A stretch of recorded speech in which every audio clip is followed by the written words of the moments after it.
ಓಂ ಶಾಂತಿ. ಇಂದಿನ ದಿನಾಂಕ 16/12/2025. ಪ್ರಾರ್ಥ ಮುರಳಿ. ಬಾಪ್ತಾದ ಮಧುಬನ. ಮಧುರ ಮಕ್ಕಳೇ, ನೀವು ವಿದ್ಯೆಯನ್ನು ಓದಬೇಕು ಮತ್ತು ಓದಿಸಬೇಕಾಗಿದೆ. ಇದರಲ್ಲಿ ಆಶೀರ್ವಾದದ ಮಾತಿಲ್ಲ. ನೀವು ಎಲ್ಲರಿಗೆ ಇದನ್ನೇ ತಿಳಿಸಿ ತಂದೆಯನ್ನು ನೆನಪು ಮಾಡಿದರೆ ಎಲ್ಲ ದುಃಖಗಳು ದೂರವಾಗುತ್ತವೆ. ಪ್ರಶ್ನೆ: ಮನುಷ್ಯರಿಗೆ ಯಾವ ಯಾವ ಚಿಂತೆಗಳಿವೆ? ನೀವು ಮಕ್ಕಳಿಗೆ ಯಾವುದೇ ಚಿಂತೆ ಇಲ್ಲ, ಏಕೆ? ಉತ್ತರ: ಮನುಷ್ಯರಿಗೆ ಈ ಸಮಯದಲ್ಲಿ ಚಿಂತೆಯೇ ಚಿಂತೆ ಇದೆ. ಮಗುವು ರೋಗಿಯಾದರೆ ಚಿಂತೆ, ಮಗ ಮರಣ ಹೊಂದಿದರೆ ಚಿಂತೆ, ಯಾರಿಗಾದರೂ ಮಕ್ಕಳಾಗದಿದ್ದರೆ ಚಿಂತೆ, ಯಾರಾದರೂ ಹೆಚ್ಚು ದವಸ ಧಾನ್ಯಗಳನ್ನಿಟ್ಟುಕೊಂಡರು, ಪೊಲೀಸರು ಅಥವಾ ತೆರಿಗೆ ವಸೂಲಿ ಮಾಡುವವರು ಬಂದರೆಂದರೆ ಚಿಂತೆ. ಇದು ಕೊಳಕು ಪ್ರಪಂಚ, ದುಃಖ ಕೊಡುವಂತಹ ಪ್ರಪಂಚವಾಗಿದೆ. ನೀವು ಮಕ್ಕಳಿಗೆ ಯಾವುದೇ ಚಿಂತೆ ಇಲ್ಲ, ಏಕೆಂದರೆ ನಿಮಗೆ ಸದ್ಗುರು ತಂದೆ ಸಿಕ್ಕಿದ್ದಾರೆ. ನಮ್ಮನ್ನು ಚಿಂತೆಯಿಂದ ದೂರ ಮಾಡಿದರು ಸದ್ಗುರು ಎಂದು ಹೇಳುತ್ತಾರೆ. ನೀವೀಗ ಇಂತಹ ಪ್ರಪಂಚದಲ್ಲಿ ಹೋಗುತ್ತೀರಿ, ಎಲ್ಲಿ ಯಾವುದೇ ಚಿಂತೆ ಇಲ್ಲ. ಗೀತೆ: ನೀವು ಪ್ರೀತಿಯ ಸಾಗರರಾಗಿದ್ದೀರಿ. ಓಂ ಶಾಂತಿ. ಮಧುರಾತಿ ಮಧುರ ಮಕ್ಕಳು, ಗೀತೆಯನ್ನು ಕೇಳಿದ್ದೀರಿ, ಅರ್ಥವನ್ನು ತಿಳಿದುಕೊಳ್ಳುತ್ತೀರಿ. ನಾವು ಮಾಸ್ಟರ್ ಪ್ರೀತಿಯ ಸಾಗರರಾಗಬೇಕಾಗಿದೆ. ಆತ್ಮಗಳೆಲ್ಲರೂ ಸಹೋದರರಾಗಿದ್ದೀರಿ. ಆದ್ದರಿಂದ ತಂದೆಯು ತಾವು ಸಹೋದರರಿಗೆ ಹೇಳುತ್ತೇನೆ, ಹೇಗೆ ನಾನು ಪ್ರೀತಿಯ ಸಾಗರನಾಗಿದ್ದೇನೆ, ಹಾಗೆಯೇ ನೀವು ಸಹ ಬಹಳ ಪ್ರೀತಿಯಿಂದ ನಡೆಯಬೇಕಾಗಿದೆ. ದೇವತೆಗಳಲ್ಲಿ ಬಹಳ ಪ್ರೀತಿ ಇರುತ್ತದೆ. ಅವರನ್ನು ಎಷ್ಟೊಂದು ಪ್ರೀತಿ ಮಾಡುತ್ತಾರೆ, ನೈವೇದ್ಯವನ್ನಿಡುತ್ತಾರೆ. ನೀವೀಗ ಪವಿತ್ರರಾಗಬೇಕಾಗಿದೆ. ಯಾವುದೇ ದೊಡ್ಡ ಮಾತಿಲ್ಲ. ಇದು ಬಹಳ ಚೀಚಿ ಪ್ರಪಂಚವಾಗಿದೆ. ಪ್ರತಿಯೊಂದು ಮಾತಿನ ಚಿಂತೆ ಇರುತ್ತದೆ. ದುಃಖದ ಹಿಂದೆ ದುಃಖವೇ ಇದೆ. ಇದಕ್ಕೆ ದುಃಖಧಾಮವೆಂದು ವಸೂಲಿ ಮಾಡುವವರು ಬಂದರೆ ಮನುಷ್ಯರಿಗೆ ಎಷ್ಟೊಂದು ಹಾನಿಯಾಗಿ ಬಿಡುತ್ತದೆ. ಮಾತೇ ಕೇಳಬೇಡಿ. ಯಾರಾದರೂ ಹೆಚ್ಚು ದವಸ ಧಾನ್ಯಗಳನ್ನು ಇಟ್ಟುಕೊಂಡರು, ಪೊಲೀಸರು ಬಂದರೆಂದರೆ ತಬ್ಬಿಬ್ಬಾಗಿ ಬಿಡುತ್ತಾರೆ. ಇದು ಎಂತಹ ಕೊಳಕು ಪ್ರಪಂಚವಾಗಿದೆ. ನರಕವಲ್ಲವೇ ಸ್ವರ್ಗವನ್ನು ನೆನಪು ಮಾಡುತ್ತಾರೆ. ನರಕದ ನಂತರ ಸ್ವರ್ಗ, ಸ್ವರ್ಗದ ನಂತರ ನರಕ. ಈ ಚಕ್ರವು ಸುತ್ತುತ್ತಿರುತ್ತದೆ. ಮಕ್ಕಳಿಗೆ ತಿಳಿದಿದೆ, ತಂದೆಯು ಈಗ ಸ್ವರ್ಗವಾಸಿಗಳನ್ನಾಗಿ ಮಾಡಲು ಬಂದಿದ್ದಾರೆ. ನರಕವಾಸಿಗಳಿಂದ ಸ್ವರ್ಗವಾಸಿಗಳನ್ನಾಗಿ ಮಾಡುತ್ತಾರೆ. ಅಲ್ಲಿ ವಿಕಾರವಿರುವುದೇ ಇಲ್ಲ, ಏಕೆಂದರೆ ರಾವಣನೇ ಇರುವುದಿಲ್ಲ. ಅದು ಸಂಪೂರ್ಣ ನಿರ್ವಿಕಾರಿ ಶಿವಾಲಯವಾಗಿದೆ.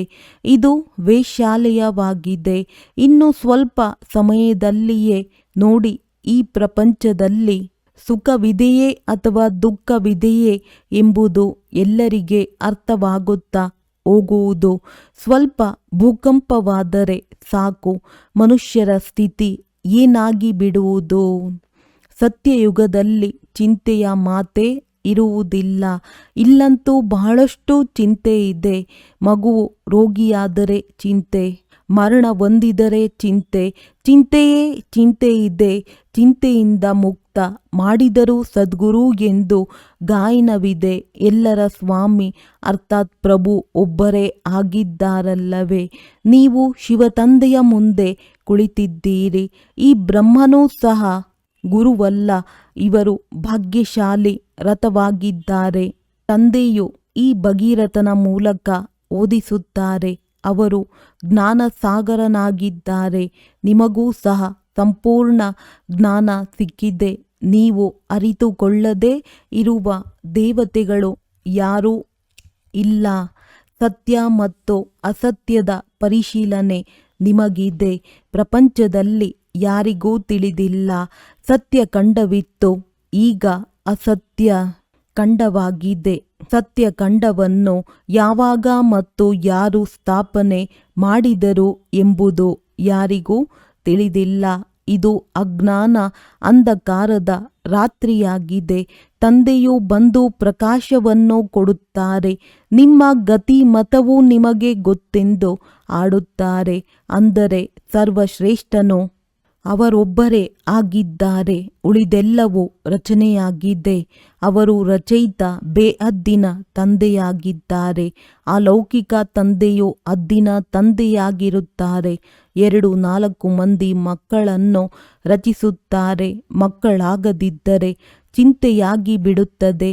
ಆದರೆ ಸತ್ಯಯುಗದಲ್ಲಿ ಈ ರೀತಿಯ ಮಾತಿರುವುದಿಲ್ಲ. ಅಲ್ಲಿ ನೀವು ದೀರ್ಘಾಯುಸ್ಸಿನವರು, ಧನವಂತರಾಗಿರುತ್ತೀರಿ. ನೀವು ಆಶೀರ್ವಾದವನ್ನು ಕೊಡುವುದಿಲ್ಲ. ಇದು ವಿದ್ಯೆಯಲ್ಲವೇ? ನೀವು ಶಿಕ್ಷಕರಾಗಿದ್ದೀರಿ. ಕೇವಲ ಶಿವತಂದೆಯನ್ನು ನೆನಪು ಮಾಡಿದರೆ ವಿಕರ್ಮಗಳು ವಿನಾಶವಾಗುತ್ತದೆ ಎಂದು ಹೇಳುತ್ತೀರಿ. ಇದೂ ಸಹ ಶಿಕ್ಷಣವಾಯಿತಲ್ಲವೇ? ಇದಕ್ಕೆ ಸಹಜ ಯೋಗ ಅಥವಾ ನೆನಪು ಎಂದು ಹೇಳಲಾಗುತ್ತದೆ. ಆತ್ಮ ಅವಿನಾಶಿ, ಶರೀರ ವಿನಾಶಿಯಾಗಿದೆ. ತಂದೆಯು ತಿಳಿಸುತ್ತಾರೆ, ನಾನು ಸಹ ಅವಿನಾಶಿಯಾಗಿದ್ದೇನೆ. ಪತಿತರನ್ನು ಪಾವನ ಮಾಡಲು ಬನ್ನಿ ಎಂದು ನೀವು ನನ್ನನ್ನು ಕರೆಯುತ್ತೀರಿ. ಆತ್ಮವೇ ಹೇಳುತ್ತದೆ ಎಲ್ಲವೇ? ಪತಿತ ಆತ್ಮ ಮಹಾನ್ ಆತ್ಮ ಎಂದು ಹೇಳಲಾಗುತ್ತದೆ. ಪವಿತ್ರತೆ ಇದ್ದಾಗ ಸುಖ ಶಾಂತಿಯೂ ಇರುತ್ತದೆ.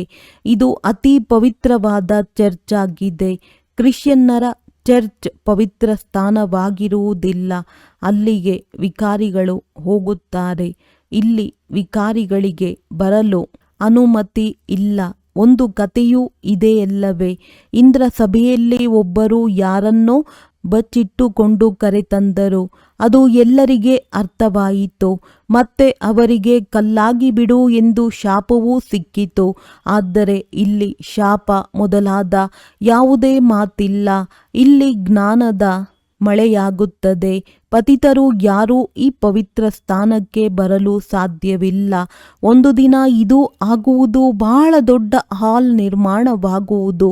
ಇದು ಬಹಳ ಪವಿತ್ರ ಸ್ಥಾನವಾಗಿದೆ. ನೀವು ಸಹ ಪವಿತ್ರರಾಗುತ್ತೀರಿ. ವಿಕಾರವಿಲ್ಲದೆ ಸೃಷ್ಟಿಯು ಹೇಗೆ ನಡೆಯುತ್ತದೆ, ಇದು ಹೇಗಾಗುವುದು ಎಂದು ಮನುಷ್ಯರು ತಿಳಿದುಕೊಳ್ಳುತ್ತಾರೆ. ಅವರಲ್ಲಿ ತಮ್ಮ ಜ್ಞಾನವಿರುತ್ತದೆ. ದೇವತೆಗಳ ಮುಂದೆ ಹೋಗಿ ತಾವು ಸರ್ವಗುಣ ಸಂಪನ್ನರು, ನಾವು ಪಾಪಿಗಳೆಂದು ಹೇಳುತ್ತಾರೆ. ಅಂದಾಗ ಸ್ವರ್ಗವು ಅಪವಿತ್ರ ಪ್ರಪಂಚವಾಗಿದೆ. ಅವರೇ ಮತ್ತೆ 84 ಜನ್ಮಗಳನ್ನು ತೆಗೆದುಕೊಂಡು ಪುನಃ ಪವಿತ್ರರಾಗುತ್ತಾರೆ. ಅದು ಪಾವನ ಪ್ರಪಂಚ. ಇದು ಪತಿತ ಪ್ರಪಂಚವಾಗಿದೆ. ಮಕ್ಕಳಾದರೆ ಖುಷಿಯನ್ನಾಚರಿಸುತ್ತಾರೆ. ರೋಗಿಯಾದರೆ ಮುಖ ಸಪ್ಪೆಯಾಗಿ ಬಿಡುತ್ತದೆ.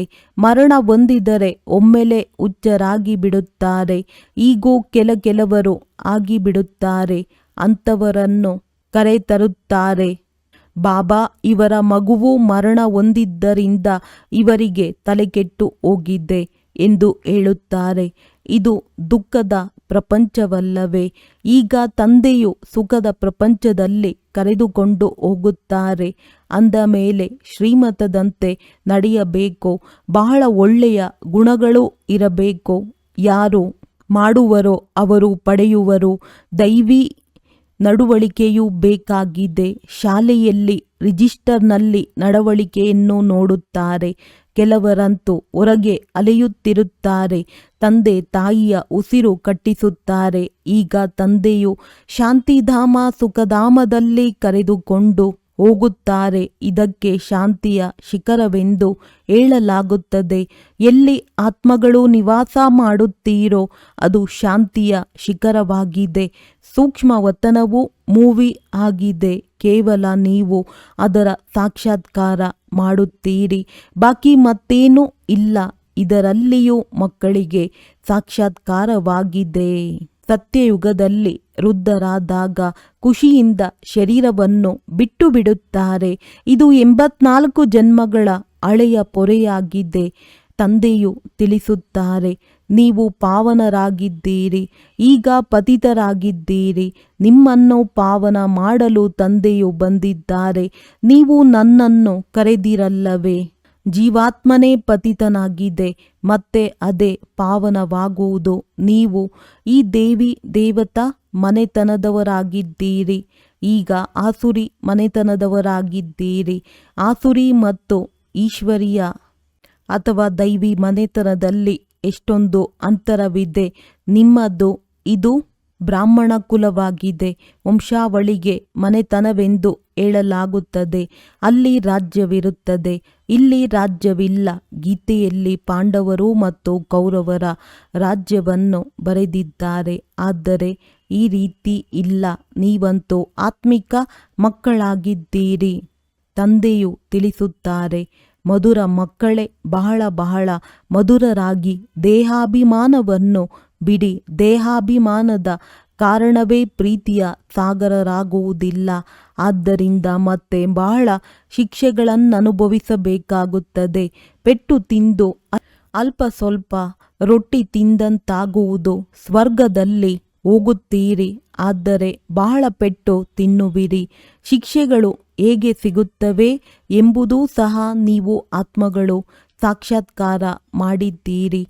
ತಂದೆಯಂತೂ ತಿಳಿಸಿದ್ದಾರೆ, ಮಕ್ಕಳೇ, ಬಹಳ ಪ್ರೀತಿಯಿಂದ ನಡೆಯಿರಿ, ಇಲ್ಲವಾದರೆ ಕ್ರೋಧದ ಅಂಶವಾಗಿ ಬಿಡುತ್ತದೆ.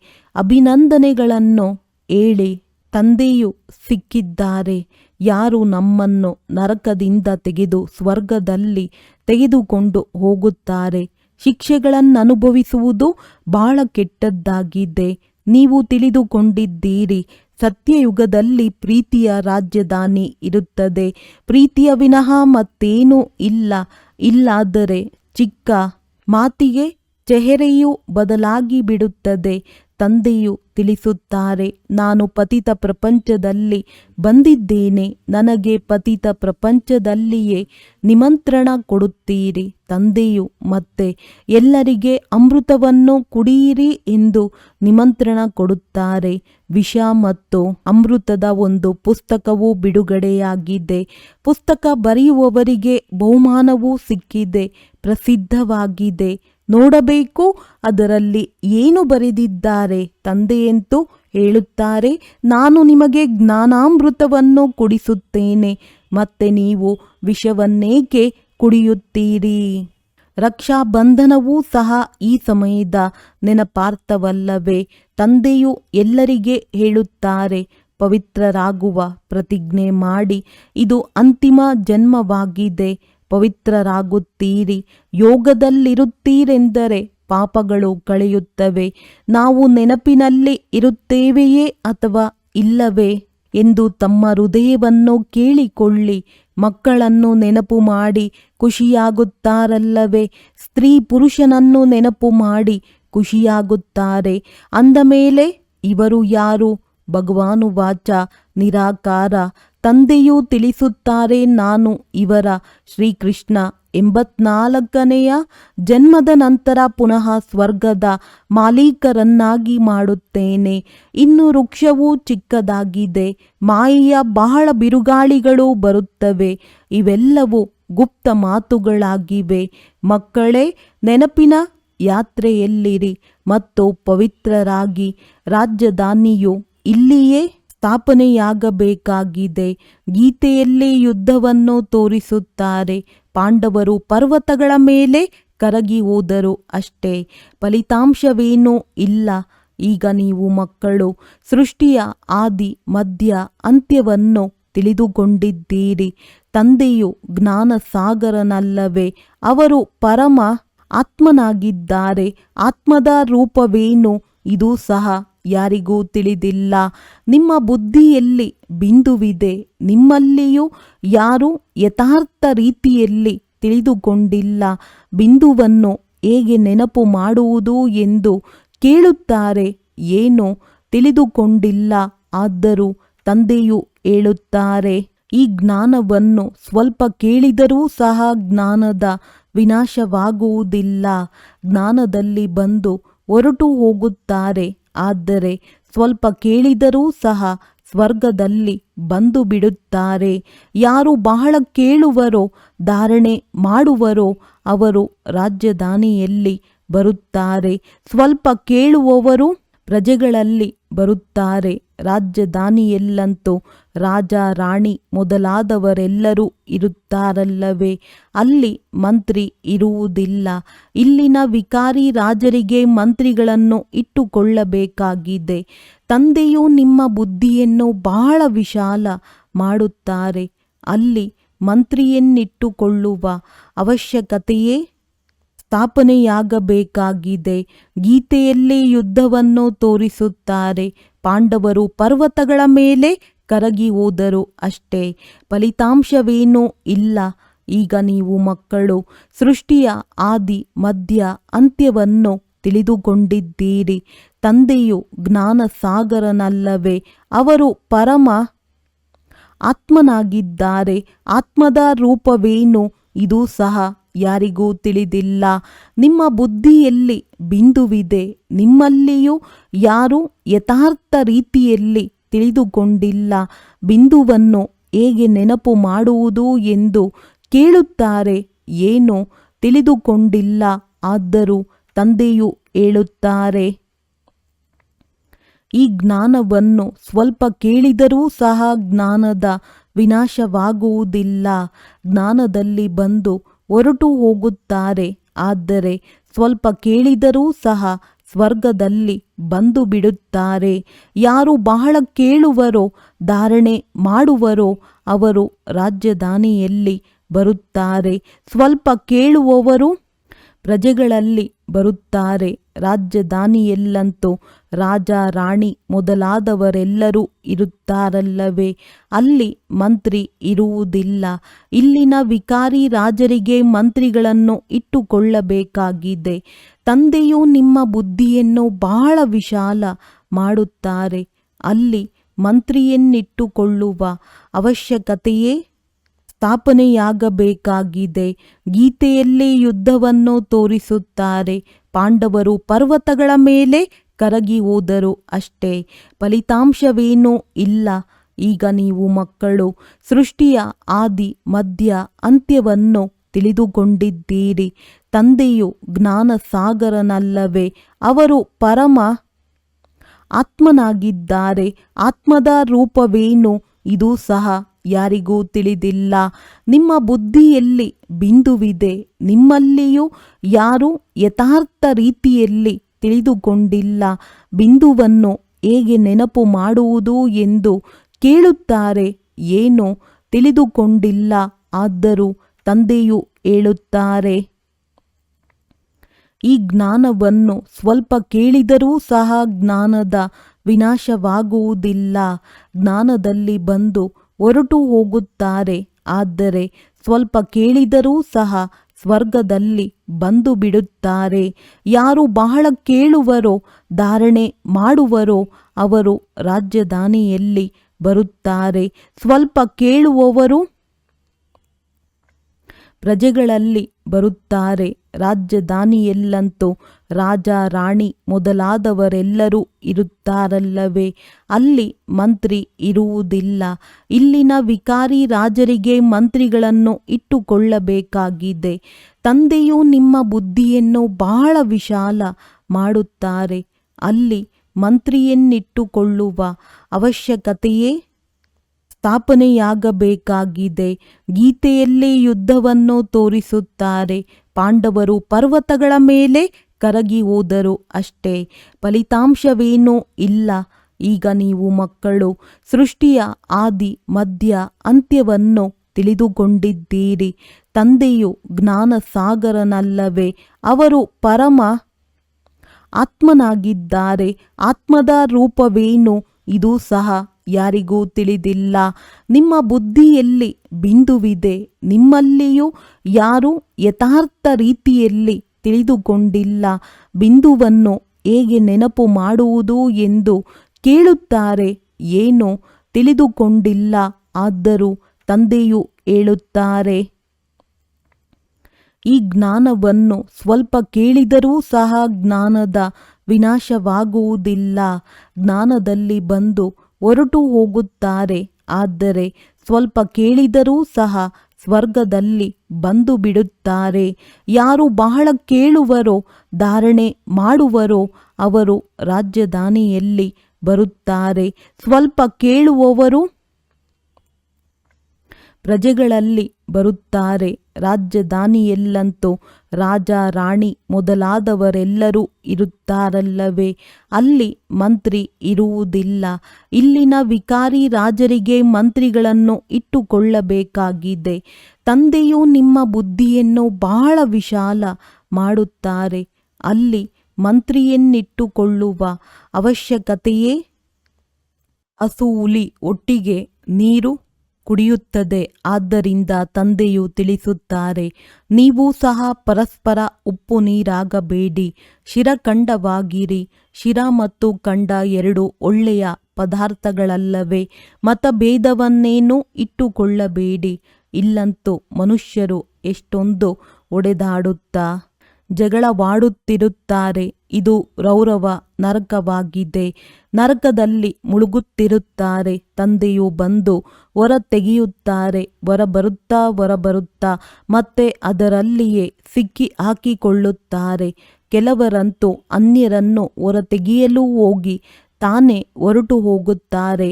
ಆರಂಭದಲ್ಲಿ ಮಾಯಾರೂಪಿ ಮೊಸಳೆಯು ಅನೇಕರನ್ನು ಹಿಡಿದುಕೊಂಡಿತ್ತು, ಒಮ್ಮೆಲೆ ನುಂಗಿ ಹಾಕಿತ್ತು. ಅವರ ಗುರುತೇ ಇಲ್ಲ. ಕೆಲವರ ಗುರುತುಗಳಿವೆ. ಯಾರು ಪುನಃ ಬರುತ್ತಾರೆ? ಕೆಲವರಂತೂ ಒಮ್ಮೆಲೆ ಸಮಾಪ್ತಿ. ಇಲ್ಲಿ ಎಲ್ಲವೂ ಪ್ರತ್ಯಕ್ಷ ರೂಪದಲ್ಲಿ ನಡೆಯುತ್ತಿದೆ. ನೀವು ಇತಿಹಾಸವನ್ನು ಕೇಳಿದರೆ ಆಶ್ಚರ್ಯಚಕಿತರಾಗುವಿರಿ. ಗಾಯನವೂ ಇದೆ. ನೀವು ಪ್ರೀತಿಯಾದರೂ ಮಾಡಿ ಅಥವಾ ತಿರಸ್ಕಾರವಾದರೂ ಮಾಡಿ, ನಾವು ತಮ್ಮ ಧರಣಿಯನ್ನು ಬಿಟ್ಟು ಹೊರಗೆ ಹೋಗುವುದಿಲ್ಲ. ತಂದೆಯಂತೂ ಎಂದೂ ಸಹ ತಮ್ಮ ಬಾಯಿಯಿಂದ ಆ ರೀತಿ ಏನನ್ನು ಮಾತನಾಡುವುದಿಲ್ಲ. ಎಷ್ಟು ಪ್ರೀತಿಯಿಂದ ಓದಿಸುತ್ತಾರೆ. ಸನ್ಮುಖದಲ್ಲಿ ಗುರಿ ಧ್ಯೇಯವಿದೆ. ಶ್ರೇಷ್ಠಾತಿಶ್ರೇಷ್ಠ ತಂದೆಯು ಈ ವಿಷ್ಣುವಿನ ತರಹ ಮಾಡುತ್ತಾರೆ. ಆ ವಿಷ್ಣುವೇ ಕೊನೆಯಲ್ಲಿ ಬ್ರಹ್ಮನಾಗುತ್ತಾರೆ. ಸೆಕೆಂಡಿನಲ್ಲಿ ಜೀವನ್ಮುಕ್ತಿ ಸಿಕ್ಕಿತು. ನಂತರ 84 ಜನ್ಮಗಳನ್ನು ತೆಗೆದುಕೊಂಡು ಈ ರೀತಿಯಾದರೂ ತತತ್ವಂ ನಿಮ್ಮದೂ ಸಹ ಭಾವಚಿತ್ರವನ್ನು ತೆಗೆಯುತ್ತಿದ್ದರಲ್ಲವೇ. ನೀವು ಬ್ರಹ್ಮರವರ ಮಕ್ಕಳು, ಬ್ರಾಹ್ಮಣರಾಗಿದ್ದೀರಿ. ನಿಮಗೀಗ ಕಿರೀಟವಂತೂ ಇಲ್ಲ, ಅದು ಭವಿಷ್ಯದಲ್ಲಿ ಸಿಗುವುದು. ಆದ್ದರಿಂದ ನಿಮ್ಮದ್ದು ಆ ಚಿತ್ರವನ್ನು ಇಟ್ಟಿದ್ದಾರೆ. ತಂದೆಯು ಬಂದು ಮಕ್ಕಳನ್ನು ಡಬಲ್ ಕಿರೀಟಧಾರಿಗಳನ್ನಾಗಿ ಮಾಡುತ್ತಾರೆ. ನೀವು ಸಹ ಅನುಭವ ಮಾಡುತ್ತೀರಿ. ಅವಶ್ಯವಾಗಿ ನಮ್ಮಲ್ಲಿ ಮೊದಲು ಪಂಚವಿಕಾರಗಳಿತ್ತು. ನಾರದನ ತರಹ ಮೊಟ್ಟಮೊದಲ ಭಕ್ತರೂ ನೀವಾಗಿದ್ದೀರಿ. ಈಗ ತಂದೆಯು ಎಷ್ಟು ಶ್ರೇಷ್ಠರನ್ನಾಗಿ ಮಾಡುತ್ತಾರೆ. ಒಮ್ಮೆಲೆ ಪತಿತರನ್ನು ಪಾವನರನ್ನಾಗಿ ಮಾಡುತ್ತಾರೆ. ತಂದೆಯು ಏನನ್ನೂ ತೆಗೆದುಕೊಳ್ಳುವುದಿಲ್ಲ. ಶಿವತಂದೆಯು ಏನು ತೆಗೆದುಕೊಳ್ಳುತ್ತಾರೆ? ನೀವು ಶಿವತಂದೆಯ ಭಂಡಾರದಲ್ಲಿ ಹಾಕುತ್ತೀರಿ. ನಾನಂತೂ ಬ್ರಹ್ಮ ಟ್ರಸ್ಟಿಯಾಗಿದ್ದೇನೆ. ನಿಮ್ಮದ್ದು ಲೇವಾದೇವಿಯ ಲೆಕ್ಕವೆಲ್ಲವೂ ಶಿವತಂದೆಯೊಂದಿಗಿದೆ. ನಾನು ಓದುತ್ತೇನೆ ಮತ್ತು ಓದಿಸುತ್ತೇನೆ. ಯಾರು ತನ್ನದೆಲ್ಲವನ್ನು ಕೊಟ್ಟು ಬಿಟ್ಟರೋ ಅವರು ಮತ್ತೆ ನಿಮ್ಮಿಂದ ತೆಗೆದುಕೊಳ್ಳುವರೆ. ಯಾವುದೇ ವಸ್ತುವಿನಲ್ಲಿ ಮಮತೆ ಇರುವುದಿಲ್ಲ. ಯಾರಾದರೂ ಮರಣ ಹೊಂದಿದರೆ ಸ್ವರ್ಗಸ್ಥರಾದರೆಂದು ಹೇಳುತ್ತಾರೆ. ಮತ್ತೆ ಅವರಿಗೆ ನರಕದ ಆಹಾರ ಪಾನೀಯಗಳನ್ನು ಏಕೆ ತಿನ್ನಿಸುತ್ತೀರಿ? ಅಜ್ಞಾನವಲ್ಲವೇ? ನರಕದಲ್ಲಿದ್ದರೂ ಅಂದ ಮೇಲೆ ಪುನರ್ಜನ್ಮವು ನರಕದಲ್ಲಿಯೇ ಆಗುವುದಲ್ಲವೇ? ನೀವೀಗ ಅಮರಲೋಕಕ್ಕೆ ಹೋಗುತ್ತೀರಿ. ಇದು ಬಾಜೋಲಿ ಆಟವಾಗಿದೆ. ನೀವು ಬ್ರಾಹ್ಮಣ ಶಿಖೆಯಾಗಿದ್ದೀರಿ. ನಂತರ ದೇವತಾ ಕ್ಷತ್ರಿಯರಾಗುತ್ತೀರಿ. ಆದ್ದರಿಂದ ತಂದೆಯು ತಿಳಿಸುತ್ತಾರೆ, ಮಕ್ಕಳೇ ಬಹಳ ಮಧುರರಾಗಿ, ಆದರೂ ಸುಧಾರಣೆಯಾಗದಿದ್ದರೆ ಅವರ ಅದೃಷ್ಟವೆಂದು ಹೇಳುತ್ತಾರೆ. ಅಂಥವರು ತಮಗೆ ತಾವೇ ನಷ್ಟ ಮಾಡಿಕೊಳ್ಳುತ್ತಾರೆ. ಸುಧಾರಣೆಯಾಗದೇ ಇದ್ದರೆ ಈಶ್ವರನಾದರೂ ಪುರುಷಾರ್ಥವನ್ನೇನು ಮಾಡಿಸುವುದು? ತಂದೆಯು ತಿಳಿಸುತ್ತಾರೆ, ನಾನು ಆತ್ಮಗಳೊಂದಿಗೆ ಮಾತನಾಡುತ್ತಿದ್ದೇನೆ. ಅವಿನಾಶಿ ಆತ್ಮರಿಗೆ ಅವಿನಾಶಿ ಪರಮಾತ್ಮ ತಂದೆಯು ಜ್ಞಾನವನ್ನು ಕೊಡುತ್ತಿದ್ದಾರೆ. ಆತ್ಮವು ಕಿವಿಗಳಿಂದ ಕೇಳುತ್ತಿದೆ. ಬೇಹದ್ದಿನ ತಂದೆಯು ಈ ಜ್ಞಾನವನ್ನು ತಿಳಿಸುತ್ತಿದ್ದಾರೆ. ನಿಮ್ಮನ್ನು ಮನುಷ್ಯರಿಂದ ದೇವತೆಗಳನ್ನಾಗಿ ಮಾಡುತ್ತಾರೆ. ಮಾರ್ಗವನ್ನು ತೋರಿಸುವಂತಹ ಸುಪ್ರೀಂ ಮಾರ್ಗದರ್ಶಕನೂ ಕುಳಿತಿದ್ದಾರೆ. ಶ್ರೀಮತವು ಹೇಳುತ್ತದೆ, ಪವಿತ್ರರಾಗಿ ನನ್ನನ್ನು ನೆನಪು ಮಾಡಿರಿ, ಆಗ ನಿಮ್ಮ ಪಾಪಗಳು ಭಸ್ಮವಾಗುತ್ತವೆ. ನೀವೇ ಸತೋ ಪ್ರಧಾನರಾಗಿದ್ದೀರಿ. 84 ಜನ್ಮಗಳನ್ನು ನೀವೇ ತೆಗೆದುಕೊಂಡಿದ್ದೀರಿ. ತಂದೆಯು ಇವರಿಗೆ ತಿಳಿಸುತ್ತಾರೆ, ನೀವು ಸತೋ ಪ್ರಧಾನರಿಂದ ಈಗ ತಮೋಪ್ರಧಾನರಾಗಿದ್ದೀರಿ. ಈಗ ಮತ್ತೆ ನನ್ನನ್ನು ನೆನಪು ಮಾಡಿ. ಇದಕ್ಕೆ ಯೋಗಾಗ್ನಿ ಎಂದು ಹೇಳಲಾಗುತ್ತದೆ. ಈ ಜ್ಞಾನವೂ ಸಹ ನಿಮಗೆ ಈಗ ಇದೆ. ಸತ್ಯಯುಗದಲ್ಲಿ ನನ್ನನ್ನು ಯಾರೂ ನೆನಪು ಮಾಡುವುದಿಲ್ಲ. ಈ ಸಮಯದಲ್ಲಿಯೇ ನಾನು ಹೇಳುತ್ತೇನೆ, ನನ್ನನ್ನು ನೆನಪು ಮಾಡಿದರೆ ನಿಮ್ಮ ಪಾಪಗಳು ಕಳೆಯುವವು. ಮತ್ಯಾವುದೇ ಮಾರ್ಗವಿಲ್ಲ. ಇದು ಶಾಲೆಯಲ್ಲವೇ? ಇದಕ್ಕೆ ವಿಶ್ವವಿದ್ಯಾಲಯವೆಂದು ಕರೆಯಲಾಗುತ್ತದೆ. ರಚಯಿತ ಮತ್ತು ರಚನೆಯ ಆದಿ ಮಧ್ಯ ಅಂತ್ಯದ ಜ್ಞಾನವನ್ನು ಮತ್ಯಾರೂ ತಿಳಿದುಕೊಂಡಿಲ್ಲ. ಶಿವತಂದೆಯು ತಿಳಿಸುತ್ತಾರೆ, ಈ ಲಕ್ಷ್ಮೀನಾರಾಯಣರಲ್ಲಿಯೂ ಈ ಜ್ಞಾನವಿರುವುದಿಲ್ಲ. ಇದು ಪ್ರಾರಬ್ಧವಲ್ಲವೇ? ಒಳ್ಳೆಯದು. ಮಧುರಾತಿ ಮಧುರ ಅಗಲಿ ಹೋಗಿ ಮರಳಿ ಸಿಕ್ಕಿರುವ ಮಕ್ಕಳ ಪ್ರತಿ ಮಾತ್ಪಿತಾ ಬಾಪ್ ದಾದಾರವರ ನೆನಪು, ಪ್ರೀತಿ ಹಾಗೂ ಸುಪ್ರಭಾತ. ಆತ್ಮಿಕ ಮಕ್ಕಳಿಗೆ ಆತ್ಮಿಕ ತಂದೆಯ ನಮಸ್ತೆ. ಧಾರಣೆಗಾಗಿ ಮುಖ್ಯ ಸಾರ. ಪ್ರೀತಿಯ ರಾಜಧಾನಿಯಲ್ಲಿ ಹೋಗಬೇಕಾಗಿದೆ. ಆದ್ದರಿಂದ ಪರಸ್ಪರ ಶಿರಖಂಡವಾಗಿರಬೇಕಾಗಿದೆ. ಎಂದು ಉಪ್ಪು ನೀರಾಗಿ ಮತಭೇದದಲ್ಲಿ ಬರಬಾರದು. ತಮ್ಮನ್ನು ತಾವೇ ಸುಧಾರಣೆ ಮಾಡಿಕೊಳ್ಳಬೇಕು. ದೇಹಾಭಿಮಾನವನ್ನು ಬಿಟ್ಟು ಮಾಸ್ಟರ್ ಪ್ರೀತಿಯ ಸಾಗರರಾಗಬೇಕು. ತಮ್ಮ ಚಲನೆಯನ್ನು ದೈವಿ ಚಲನೆಯನ್ನಾಗಿ ಮಾಡಿಕೊಳ್ಳಬೇಕು. ಬಹಳ ಮಧುರರಾಗಿ ನಡೆಯಬೇಕಾಗಿದೆ. ವರದಾನ: ಮನಸ್ಸಿನ ಸ್ವತಂತ್ರತೆಯ ಮುಖಾಂತರ ಸರ್ವ ಆತ್ಮಗಳಿಗೆ ಶಾಂತಿಯ ದಾನ ಕೊಡುವಂತಹ ಮನಸ್ಸಿನಿಂದ ಮಹಾದಾನಿ ಭವ. ಬಂಧನದಲ್ಲಿ ಇರುವ ಮಾತೆಯರು ತನುವಿನಿಂದ ಬಲೆ ಪರತಂತ್ರ ಇರಬಹುದು, ಆದರೆ ಮನಸ್ಸಿನಿಂದ ಸದಾ ಸ್ವತಂತ್ರರಾಗಿದ್ದಾರೆ. ಆದ್ದರಿಂದ ತಮ್ಮ ವೃತ್ತಿಯ ಮುಖಾಂತರ, ಶುದ್ಧ ಸಂಕಲ್ಪದ ಮುಖಾಂತರ ವಿಶ್ವದ ವಾಯುಮಂಡಲವನ್ನು ಬದಲಾಯಿಸುವಂತಹ ಸೇವೆಯನ್ನು ಮಾಡಲು ಸಾಧ್ಯ. ಇತ್ತೀಚೆಗೆ ವಿಶ್ವಕ್ಕೆ ಮನಸ್ಸಿನ ಶಾಂತಿಯ ಅವಶ್ಯಕತೆ ಇದೆ. ಆದ್ದರಿಂದ ಮನಸ್ಸಿನಿಂದ ಸ್ವತಂತ್ರ ಆತ್ಮ ಮನಸ್ಸಿನ ಮುಖಾಂತರ ಶಾಂತಿಯ ವೈಬ್ರೇಷನ್ ಹರಡಲು ಸಾಧ್ಯ. ಶಾಂತಿಯ ಸಾಗರ ತಂದೆಯ ನೆನಪಿನಲ್ಲಿರುವುದರಿಂದ ಸ್ವತಃವಾಗಿ ಶಾಂತಿಯ ಕಿರಣಗಳು ಹರಡುತ್ತಿರುತ್ತದೆ. ಈ ರೀತಿ ಶಾಂತಿಯ ದಾನ ಕೊಡುವಂಥವರೇ ಮನಸ್ಸಿನಿಂದ ಮಹಾದಾನಿಗಳು. ಸ್ಲೋಗನ್: ಸ್ನೇಹ ರೂಪದ ಅನುಭವವನ್ನಂತೂ ಹೇಳುವಿರಿ, ಈಗ ಶಕ್ತಿ ರೂಪದ ಅನುಭವವನ್ನು ತಿಳಿಸಿ. ಅವ್ಯಕ್ತ ಸೂಚನೆ: ಈಗ ಸಂಪನ್ನ ಅಥವಾ ಕರ್ಮಾತೀತರಾಗುವುದರಲ್ಲಿ ತತ್ಪರರಾಗಿರಿ. ಪ್ರತಿಯೊಬ್ಬ ಬ್ರಾಹ್ಮಣ ತಂದೆಯ ಸಮಾನ ಚೈತನ್ಯ ಚಿತ್ರಗಳಾಗಿ ಲೈಟ್ ಮತ್ತು ಮೈಟ್ ಹೌಸ್ ಕಣ್ಣೋಟರಾಗಲಿ. ಸಂಕಲ್ಪ ಶಕ್ತಿಯ ಶಾಂತಿಯ ಭಾಷಣವನ್ನು ತಯಾರಿ ಮಾಡಿ ಮತ್ತು ಕರ್ಮಾತೀತ ಸ್ಟೇಜ್ ಮೇಲೆ ವರದಾನಿ ಮೂರ್ತಿಯ ಪಾತ್ರವನ್ನು ಅಭಿನಯಿಸಿ. ಆಗ ಸಂಪೂರ್ಣತೆಯು ಸಮೀಪ ಬರುವುದು. ನಂತರ ಸೆಕೆಂಡಿಗಿಂತಲೂ ಬೇಗ ಎಲ್ಲಿ ಕರ್ತವ್ಯ ಮಾಡಿಸಬೇಕಾಗಿದೆ ಅಲ್ಲಿ ವೈರ್ಲೆಸ್ ಮೂಲಕ ಡೈರೆಕ್ಷನ್ ಕೊಡಬಹುದು. ಸೆಕೆಂಡಿನಲ್ಲಿ ಕರ್ಮಾತೀತ ಸ್ಟೇಜ್ನ ಆಧಾರದಿಂದ ಸಂಕಲ್ಪ ಮಾಡಿದ್ದೀರಿ ಮತ್ತು ಎಲ್ಲಿ ಬೇಕೋ ಅಲ್ಲಿ ಆ ಸಂಕಲ್ಪ ತಲುಪಿಬಿಟ್ಟಿತು. ಒಳ್ಳೆಯದು. ಓಂ ಶಾಂತಿ.